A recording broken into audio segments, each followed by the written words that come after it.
tangis. Oh, suara tangisan dari pohon beringin ini ya. Terus yang ini bekas tonggak pohon beringin yang sering keluar suara tangisannya. Ini.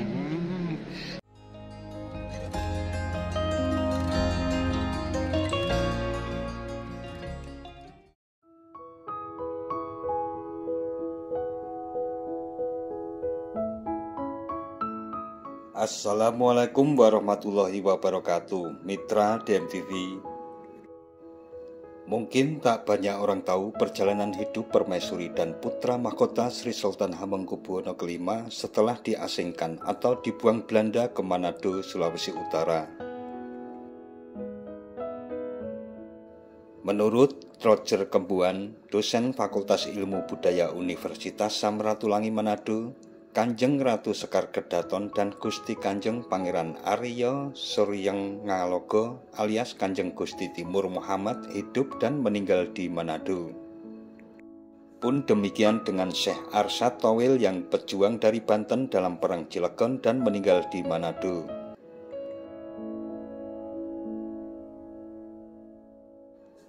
Dari Jalan Diponegoro Manado, tepatnya di Makaret Timur, Kecamatan Wenang, Kota Manado, Sulawesi Utara, terdapat kompleks pekuburan Islam yang cukup menyolok dengan pintu gerbang bertuliskan Tempat Pemakaman Permaisuri Sri Sultan Hamengkubuwono V, Kanjeng Ratu Sekar Kedaton wafat 25 Mei 1918. Dari sini kita akan menelusuri kisahnya yang dirangkum dari beberapa sumber.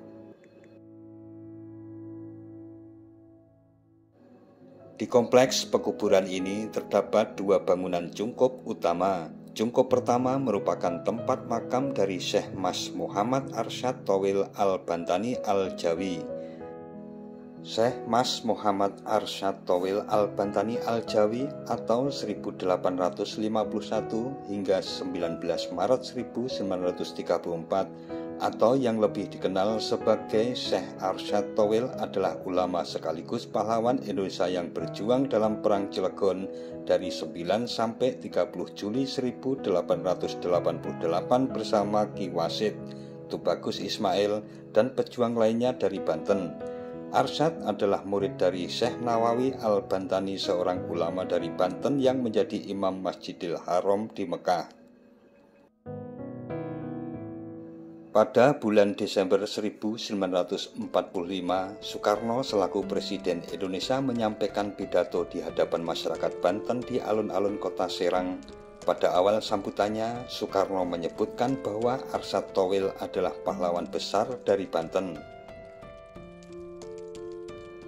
Arsyad lahir di Desa Lempuyang, Tanara, Kabupaten Serang. Ayahnya adalah orang Banten yang bernama Imam As'ad bin Mustafa bin As'ad, sementara ibunya adalah Ayuna Shoh.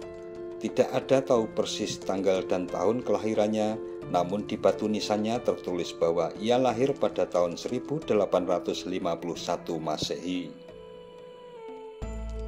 Arsyad lahir dengan nama Mas Muhammad Arsyad, di mana julukan Mas adalah singkatan dari Permas, sebuah gelar kebangsawanan Banten yang merupakan keturunan Kesultanan. Sementara nama Towil yang berarti panjang ia peroleh karena ada seorang teman bernama Syekh Arsyad Qosir Al-Bantani. Qosir berarti pendek, karena itu untuk membedakannya dari Arsyad Qosir, teman-temannya kemudian menyematkan nama Towil di balik namanya. Ketika usianya menginjak 16 tahun, pada tahun 1867 Arsyad melakukan perjalanan menuju Bima di Pulau Sumbawa untuk belajar kepada Syekh Abdul Ghani. Namun baru sampai di Surabaya, dia bertemu dengan Syekh Abdul Ghani yang akan melaksanakan haji ke Mekah. Selanjutnya dia menyatakan keinginannya untuk belajar kepadanya. Syekh Abdul Ghani kemudian menerima Arsyad sebagai murid sekaligus mengajaknya untuk pergi ke Mekah bersama. Pada tahun 1893, Arsyad kembali ke tanah airnya Banten. Saat itu Banten menghadapi bencana besar setelah letusan Krakatau 1883 yang menelan korban setidaknya 36.470 orang, kemudian disusul dengan terjadinya wabah penyakit hewan pada tahun 1885 sampai masyarakat percaya akan tahayul dan pedukunan. Tidak hanya itu, penjajah Belanda kemudian membuat masyarakat Banten semakin tertekan dengan hukuman yang diberikan kepada masyarakat secara tidak adil. Kemudian para ulama dan petani sepakat untuk melakukan perang total dengan pihak kolonial Belanda yang kemudian disetujui oleh Syekh Nawawi Al-Bantani di Mekah, Syekh Abdul Karim Al-Bantani, dan beberapa ulama lainnya. Bersamaan dengan itu, umat Islam mengangkat senjata untuk berjihad termasuk Arsyad Towil. Arsyad adalah tokoh utama dalam pertempuran Geger Cilegon 1888 atau Perang Cilegon, dan dengan demikian menjadi ulama paling dicari oleh penjajah. Sebagai hasil pemberontakan, Belanda kemudian menangkap ulama-ulama Banten dan mengasingkan mereka. Semua pemimpin yang diasingkan berjumlah 94 orang. Beberapa di antara yang diasingkan antara lain Haji Abdul Rahman dan Haji Akib diasingkan ke Kepulauan Banda, Haji Haris ke Bukit Tinggi, Haji Arsyad Qosir ke Buton, Haji Ismail ke Flores, sementara Arsyad Towil kemudian dibuang ke Manado, Sulawesi Utara. Selainnya kemudian dibuang ke Tondano, Ternate, Ambon, Kupang, dan kota lainnya.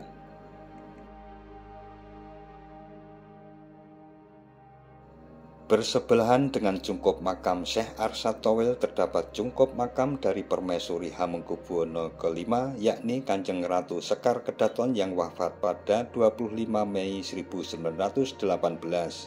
Dalam merdeka.com, Kanjeng Ratu Sekar Kedaton merupakan salah satu istri Sri Sultan Hamengkubuwono ke-5 yang dituduh membangkang dan merencanakan perlawanan terhadap raja. Atas tuduhan tersebut, ia kemudian dibuang ke Manado dan wafat di daerah ini. Seperti dikutip dalam situs manadokota.go.id, perebutan tahta kerajaan menjadi penyebab sang permaisuri dan putranya terasing di ujung utara Pulau Sulawesi ini. Kanjeng Ratu Sekar Kedaton sedang hamil tua pada saat Sri Sultan Hamengkubuwono V yang bernama asli Raden Mas Gatot Menol tewas akibat ditikam istri kelimanya Kanjeng Mas Hemawati pada tahun 1855 silam.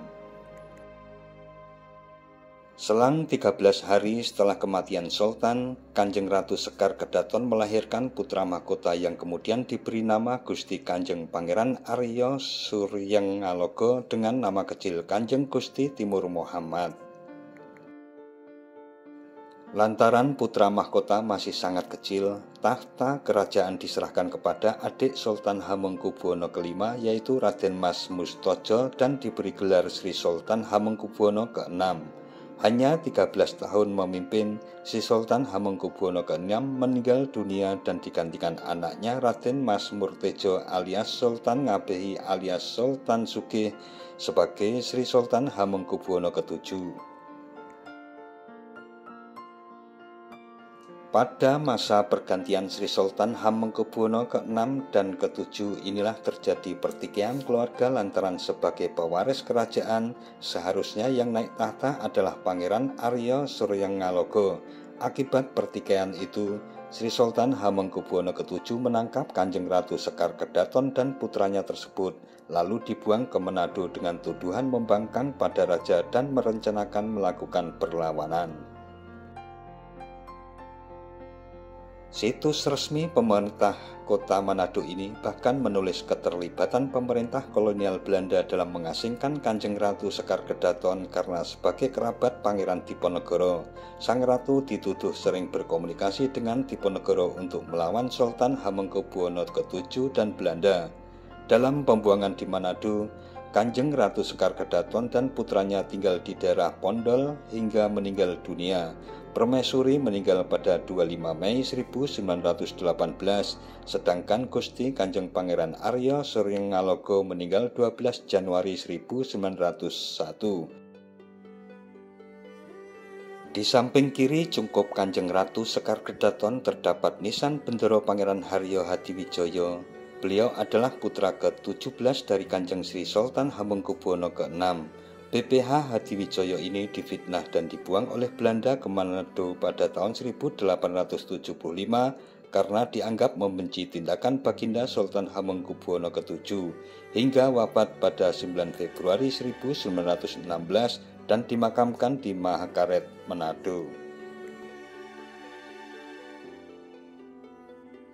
Pada tahun 1883, BPH Hadiwijaya bersama istri dan anaknya dijemput rombongan Gusti Kanjeng Ratu Sekar Kedaton dan putranya Gusti Raden Mas Timur Muhammad atau Gusti Pangeran Haryo Suryangaloga di pelabuhan kapal di Manado dan mempersilahkan mereka menempati rumah beliau di Kampung Pondol.